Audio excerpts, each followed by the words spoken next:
Lepo pozdravljeni. Z mednarodnim festivalom glasbenega gledališča Koregije je leta 2010 na področju glasbeno-scenskih umetnosti zavel nov veter.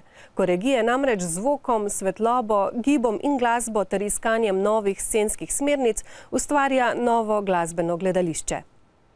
Festival letos prinaša ciklus glasbenih dogodkov povezanih z izvajanjem različne duhovne glasbe. Kako se je razvijala judovska glasba in kakšne so njene značilnosti? O tem govori nov projekt avtorice Carmine Šilec, Tehillim.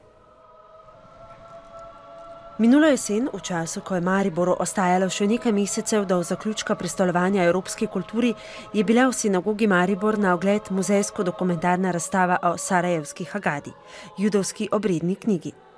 Sarajevska Hagada je izjemen primer srednjeveške Hagade z iluminacijami in kot taka velja za enega od neprecenljivih zakladov judovske kulture. Prav ta razstava je dirigentko Carmino Šilec prevzela in začela se je porojevati zamisel o poustvarjanju judovske glasbe. Pol leta kasneje je Carmina Šilec ponovno v sinagogi, tokrat s projektom Tehillim.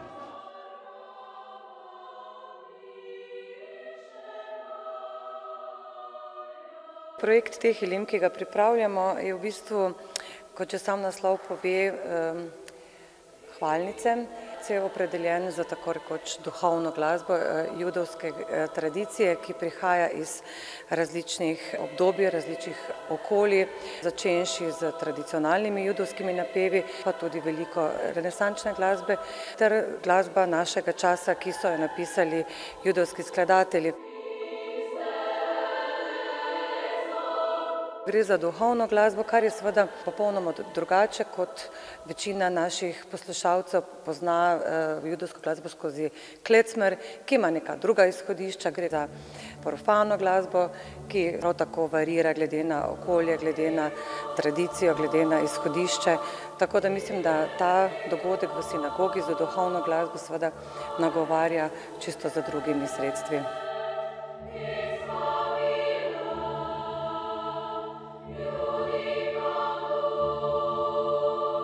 Sama duhovna glasba je taka, da v vseh tradicijah, v vseh religijah nagovarja lahko tako pripadnika tega duhovnega gibanja, pa tudi druge ljudi, je tako univerzalna in zato se mi zdi, da cel ta ciklus, ki smo ga zasnovali v tem letu, ko potujemo skozi različne religije, je tak, da nosi to večje vzvišeno sporočilo, ko iščemo stik z tistim višjim od nas. In to je tudi ideja celega projekta. Ob glasbi, ki so jo skozi stoletja ustvarili izraelski skladatelji, kot so denimo Boaz Savni in Joshua Jacobson, avtoriteta judovske koralne glasbe, projekt vključuje tudi napeve sefardskih judov, torej judov, ki izvirajo z Iberskega polotoka. Je pa na ta način tale lok duhovne glasbe zaokrožen, ker ne nazadnje gre v teh ljudskih napevih za stik z religioznim, ne glede na to, da je seveda to avtorji niso znani, je pa to seveda duhovna glasba. V grobem lahko judovsko glasbo razdelimo na religiozno in tisto posvetno. V Mišni, najzgodnejšem rabinskem besedilu o verskih zakonih, je mogoče razbrati, da je glasbeni princip templja v Jeruzalemu, po katerem se je kasneje zgledovala tudi glasba, izvajana v sinagogah, šteje 12 inštrumentov in zbor 12 moških pevcev. Sodobna verska glasba pa ima več podzvrsti. Te stiki z judovsko kulturo so seveda že obstajajo dalj časa, je pa res, da je to moje prvo poustvarjanje te glasbe, kar je seveda spet en nov izziv. Že sama izgovorjava, že iskanje literature je bilo precej vznemirljivo, kar je mogoče malo manj znano. Zelo sem vesela, da sem srečala skladatelja Salmone Rosija, ki je v bistvu eminenten avtor iz obdobja renesanse, zgodnji barok, ki je v bistvu edini, ki je pisal v hebrejščini, kar je spet nekaj posebnega. Pa seveda cel kup avtorjev našega časa, ki so posegli po raznih napevih. Vsekakor je bil izziv ta malce eksotičnost in pa verjetno tudi jezik. Kako ste se spopadali s to jezikovno bariero?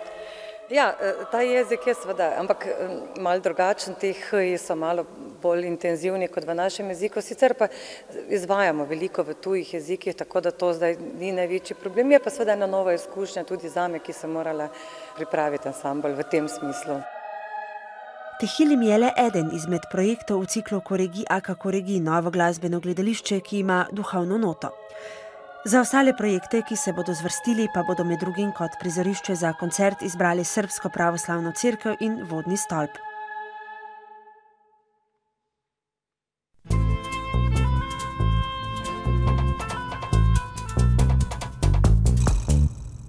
Z naslednjim televizijskim zapisom se selimo na Ptuj, kjer poleti pripravljajo festival Dnevi poezije in vina. Letošnja novost pa so avtorski večeri v družbi izbranih knjig in vin, enkrat mesečno tudi v Domu kulture Muzikafe na Ptuju. Na literarnem večeru, ki so ga v povezavi z vinom in literaturo poimenovali Huda pokušnja, smo pobližje spoznali pisatelja Vlada Žabota in njegovo zadnje delo Sveta poroka, med mitom in resničnostjo. Hej, hej, vriskajte, piskajte, Juri se z Marico ženi. Rože in mlado zelenje mu trosite, kodar bo hodil. Brezovo, lipovo listje in cvetje mu venec, mu v krono spletajte deklice, naj mu bo srečo in radost. Vlado Žabot je eden najbolj prepoznavnih sodobnih slovenskih pisateljev romanopiscev. Njegovi romani so Stari pil, Pastoralo, Volčje noči, Nimfo in Ljudstvo lunja. V svojih literarnih popotovanjih se rad vrača v zgodovino prastarega ljudskega izročila, ki ga z novo literarno besedo ponovno oživlja. Za izhodišče svojega zadnjega romana je izbral slovanski mit Sveta poroka. V Sveti poroki gre v mitu pravzaprav za incestno razmerje med življenjem in smrtjo, ki sta povezana v en ciklično vračanje, ciklično odhajanje, ciklični boj, bi rekel. V slovenskem prostoru se je od tega mita ohranilo kar nekaj fragmentov, recimo tudi sprevod Zelenega Jurija v Beli krajini, tudi nekateri običaji ženitovanjski so še živi. In to se mi je pravzaprav pokazalo kot neka zgodba na arhetipski osnovi. Za arhetipe je pa pač jasno, da so ahistorični, tako rekoč, da so pravzaprav tudi naši enaki, kot so bili v tisti preteklosti, ne? Pride pa nekega jutra pred dvor zasneženi številno lovsko krdelo na konjih, v kožuhih, bahati opravi, streho zavetja, da rabijo, prosijo, saj izgubljeni, menda so vso noč štavali tod po obrežnih zakotjih. Roman pripoveduje o dvojčkih Juriju in Mari, ki sta po mitološki pripovedi ob rojstvu ločena, kasneje pa se znova najdeta, se poročita, kruto razideta, v nenehnem boju ujeta v krogotok, ki prehaja iz življenja v smrt in nazaj v življenje. To je zagotovo, lahko rečemo, eno od prelomnejših del v slovenski literarni zgodovini, kar bo verjetno pokazal šele čas kasneje. Namreč gre za to, da se je Vlado z izrazito prozaičnega polja premaknil v pesniške sfere. Tisto, kar pa res nekako daje temu delu pečat, je pa to, da gre za neke vrste moderni, sodobni slovenski ep, ki jih pravzaprav v zgodovini slovenskega pesništva precej primanjkuje. Se glas je povzdignil, vztrajal pri svojem, se pričkanje dolgo o lovu je pletlo, potlej pa tuj glas njeno ime je kot zviška izrekel. Posebej zanimiva je knjiga po formalni plati. Vlado Žabot, ki smo ga doslej poznali kot pisatelja, je za upovedovanje izbral verzno obliko. Daktilski heksameter, starogrški, strogo sestavljen verz, ki ga je prilagodil ritmu slovanskega kola, kot ga plešejo še danes v Beli krajini. Recimo daktil je poudarjeni, dva nepoudarjena, to malce spominja na valček, ne? Potem pa, ko pa spondeji in z drugimi zakonitostmi tega starogorškega verza to prekinjaš, spreminjaš ritem in tako naprej, to dobi tak prizvok nekega mrtvaškega plesa, ne? Pri tem bi dodal še, da je ep sestavljen oziroma metrično izjemno strogo koncipiran skozi heksameter, to se pravi res izjemno izdelana metrika in ritem, kar še dodatno pove, kolikšne napore je pravzaprav pisatelj, po novem tudi pesnik Vlado Žabot, v to delo vtkal in prepričan sem, da mu je zadeva odlično uspela. V tem ritmu kola in daktilskega heksametra sem pravzaprav videl možnost ustvariti neko groteskno, zatemnjeno podobo današnje duhovnosti, današnje duhovne resničnosti posameznika. Grobna tišina ob tem je nastala kot zelo zazijalo brate in goste bi z nemo bleščavo, pošla je beseda vsakemu, vsem.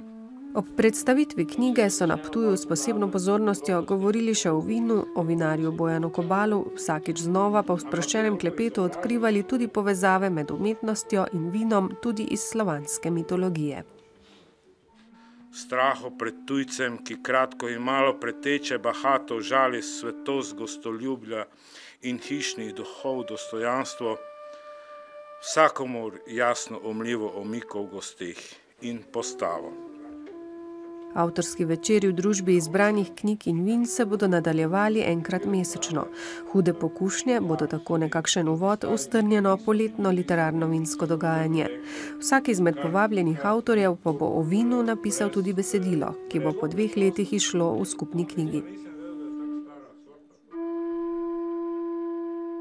Marica solze požira od gneva, jo žge po notrini, bratje ne dvomi, naposled jo dajo za stare zlatnike, tujcu, ki žaltavo hrope, se usti bohoti žaljivo, tujcu, ki z grožnjo in zlatom oskrunil očetno je hišo.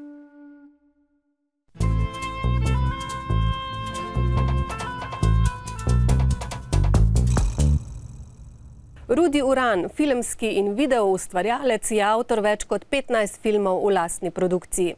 Potem, ko je lani na velikem platnu zaživel njegov celovečerni film Nebeška vas, se tokrat vrača k dokumentarnemu filmu, žanru, ki ga spremlja že od začetkov njegovega filmskega ustvarjanja. Junaki filma Začarani v nevidne so varovanci, terapevti in vzgojitelji Zavoda za usposabljanje, delo in varstvo dr. Marjana Borštnarja Dornava. Uran pa v kamero ujame trenutke nastajanja predstave Začarana princeska. Film, ki odkriva in dokumentira življenje ljudi s posebnimi potrebami, hkrati sprašuje gledalca o vključenosti in pravici drugačnih do kulture in umetnosti.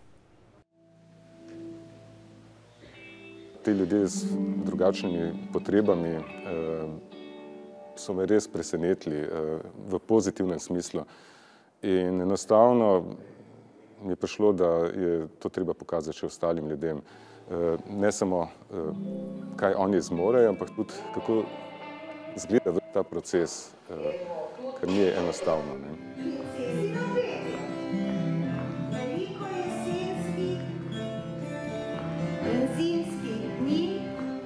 Sam film dokumentarni so v bistvu podnapisi nastajanja predstave. Zato, da si povprečni ljudje, ki ne vejo, koliko truda ali pa na kakšne načine mi prihajamo do določenih možnosti pri njih za igranje, bodo lahko to v dokumentarnem filmu videli, kako se postavi sploh to. V filmu boste videli en problem, ki se postavi pri kralju Ivanu, ko jaz želim, da on je hud, da se razjezi nad čarovnico Lojza. In on ima s tem strašen problem. Prvič, zakaj naj bom jaz zdaj hud na čarovnico Lojza, če dejansko ni razloga? Po drugi strani, ker želi zadostiti, ker se zaveda, da je to igra, da mi to delamo, želi to narediti, ampak se boji, če bo hud, če bo še vedno lahko ostal na vajah. Te igre ne nastajajo na način, da nekdo pride z eno napisano predlogo in tako to teče po šimeljcu, ne? Ampak nastajajo kontra iz njihovih zmogljivosti. Se pravi, kaj oni zmorejo, kaj lahko dajo, kaj potrebujejo za svoje stabilno življenje in, bom rekla, lepše življenje. Rudi Uran se tankočutno loteva ljudi z obrobja, z družbenih margin. To je dokazal že s svojimi preteklimi filmi. Njegova velika inspiracija je bila tudi Bosna z vsemi svojimi ranami. Tokrat prestopa prag institucije, kjer živijo prav posebni ljudi, a vse prevečkrat nevidni, neopaženi, pozabljeni.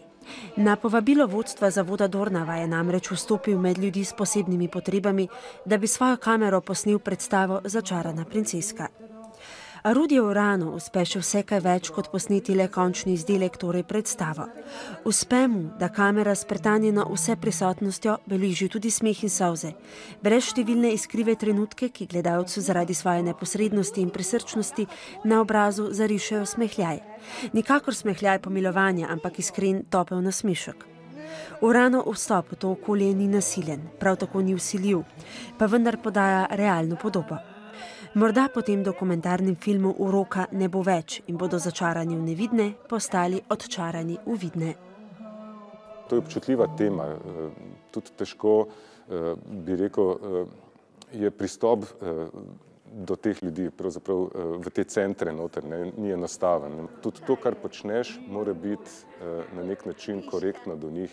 In ujeti to mejo je pa seveda ena, bi rekel, kar umetnost. Ne gre za tisto, da prestopim, kar bi bilo preveč ali premalo. Gre samo za to, da ne prestopim v odnosu do njih. To pomeni, da nisem žaljiv v prvi vrsti in da predstavim vse tisto, kar oni v resnici so. Te ljudje, bi rekel, z roba družbe. Brez olepšanja, brez... Torej, film tudi ne gre v tiste skrajnosti, kjer bi recimo prikazovali vse te njihove tegobe. Gre za to, kaj je pri njih pravzaprav dober in kaj oni pravzaprav lahko naredijo in kaj oni pri tem seveda občutijo. Vsi mi smo družbeno bitje, tudi oni so. In kreativna terapija je samo zvrst terapije, ki uporablja sredstva, kot so glasba, ples, igra, kar pa so sredstva, ki so ljudem izjemno blizu. In na osnovi teh sredstev mi potem razvijamo zmožnosti za komunikacijo, za socializacijo. In sam proces dela je izjemno humoren in sproščujoč in zato tudi od njega ogromno odnesejo. Vsak dokumentarni film je potovanje v neznano in seveda pri tem tudi učenje. In zdaj je pač od vsakega posameznika odvisno, kaj bo pri tem od tega pravzaprav odnesel. Jaz sem pri tem filmu odnesel ogromno. In ja, seveda se spremeni percepcija.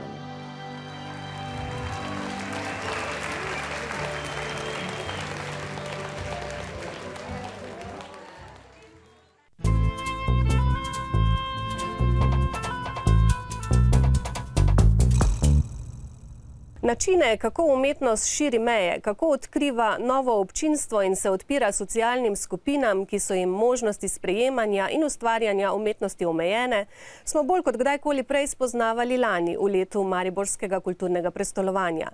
Številni projekti so se uveljavili kot nova možnost ustvarjanja in nagovarjanja.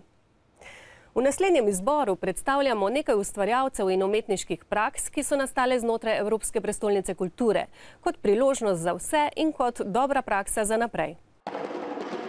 Koreografinja, plesna pedagoginja, tudi režiserka, borka proti rasizmu in homofobiji Maja Milenović-Workman na poti med Slovenijo in ZDA v svojih plesnih predstavah, pa tudi filmu Guernica Continuum, poimenovanem po sloviti umetnini Pabla Picassa, tematizira odnose med ljudmi.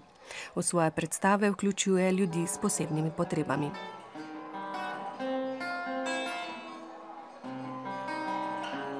Glavni vzrok vsemu temu pa je moj brat, ki je gluhonem in sem jaz z njim, jaz sem mlajša od njega in sem jaz njegov razvoj spremljala, odkar sem se rodila. In sem mu pomagala celo življenje, da se v bistvu on nekako preboril do tega, kar on je.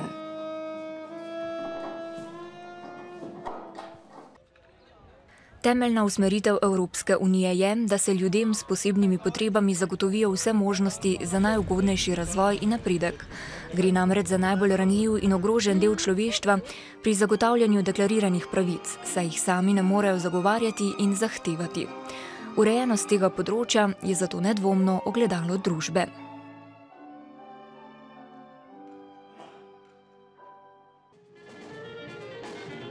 Festival Maribor je s celoletnim programom družbeno odgovorne umetnosti, ki vključuje glasbo na ulicah, v domovih za ostarele, v izložbah in veleblagovnicah, nadgradil poslanstvo biti drugačen festival klasične glasbe.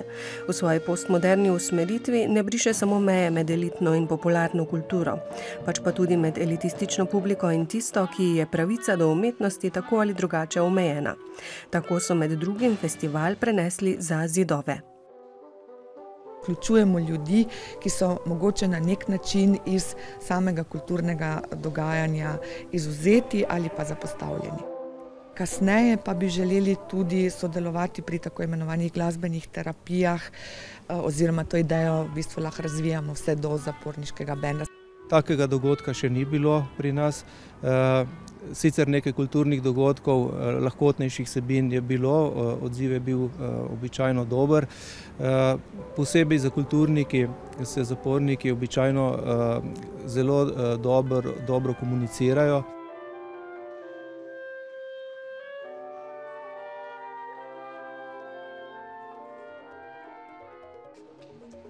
Festival plesa gluhih kot večplastna platforma Centra plesa je vključeval mednarodno plesno izmenjavo srbskih, hrvaških in slovenskih gluhonemih in slišečih plesalcev.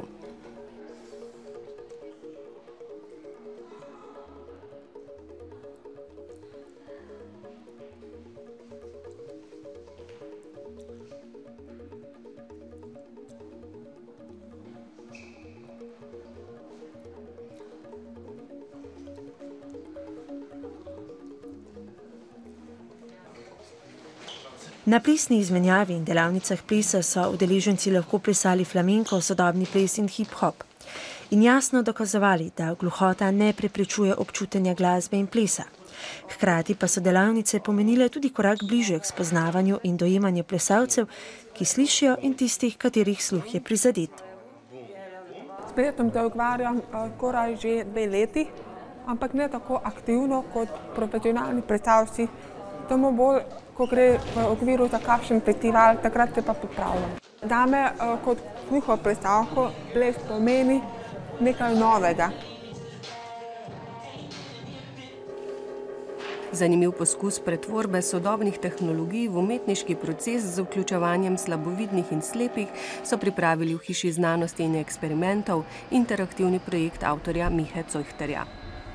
Obstaja pri slepih in slabovidnih že ta znanstvena raziskava, kako se slepi sporazumevajo preko odbitka tonov po zgradbah, in preko teh tonov se slepovidni in slepi znajdejo v okolici.